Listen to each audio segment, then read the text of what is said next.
By stepping forward into this realm of wisdom, you have brightened the pleasant, successful future.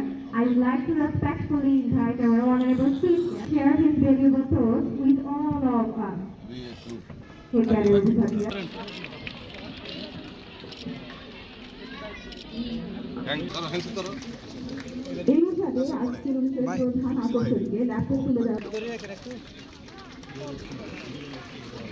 Thank you.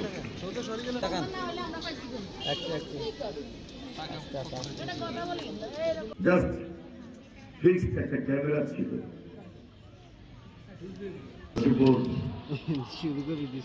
National ideal school and কলেজের বাংলাদেশ জাতীয়তাবাদী দল সাবেক সংসদ সদস্য লক্ষ্মী সদস্যী।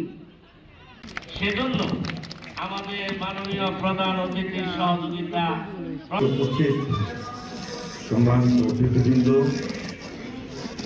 নান্দনিক পরিবেশ দরকার। আমাদের যে জমি ক্রয় করা আছে, আমরা মনে করি জনাব শহীদুদ্দিন চৌধুরী উপস্থিত আছেন। সবাই রাজনীতি করবে, সবাই নির্বাচিত প্রতিনিধি হবে, এটা আমি বলবো না।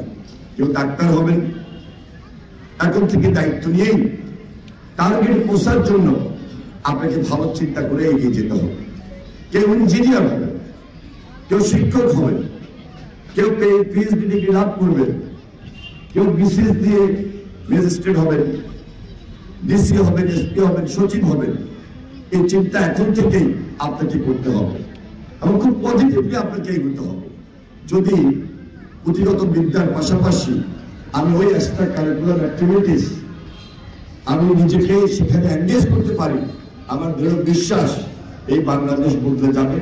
বিশেষ করে লক্ষ্মীপুরকে বদলিয়ে দিতে হবে।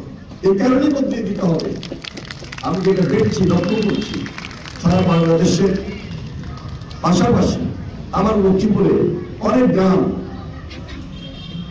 আমি সেই গ্রামে আমি যাই, অজপাড়া গায়ে এখনো মাদক একটা বড় ব্যাধি হয়ে দাঁড়িয়ে আছে।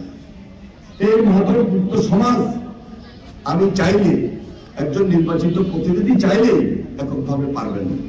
সমাজে একটা সচেতনতা দরকার, একটা সামাজিক আন্দোলন দরকার। আপনি যদি আওয়াজ তোলেন, এই national school and college, Lakshmipur national ideal school and college, এখান থেকে যদি একটা আওয়াজ তোলা হয় আপনার অবস্থান থেকে, ওদের সংখ্যা বেশি না, ওরা পালিয়ে যেতে বাধ্য হবে। আমি আপনাদের পাশে ছিলাম, আমি আপনাদের পাশে আছি, আমি আপনাদের পাশে থাকবো। মাদক এই মাদক, এই মাদকের সঙ্গে এই মাদকের সঙ্গে সন্ত্রাস, চুরি, ডাকাতি, রাহাজানি সবকিছু জড়িত। সুতরাং শুধু একটাকেই যদি আমি চ্যালেঞ্জ হিসাবে গ্রহণ করি, আমার মনে হয় মিনিমাম লক্ষ্মীপুরে আমাদের অভিভাবকদের, স্টুডেন্টদের, শিক্ষকদের, মুরব্বীদের যেটা চাওয়া সেটা আমরা কিন্তু সক্ষম হবো।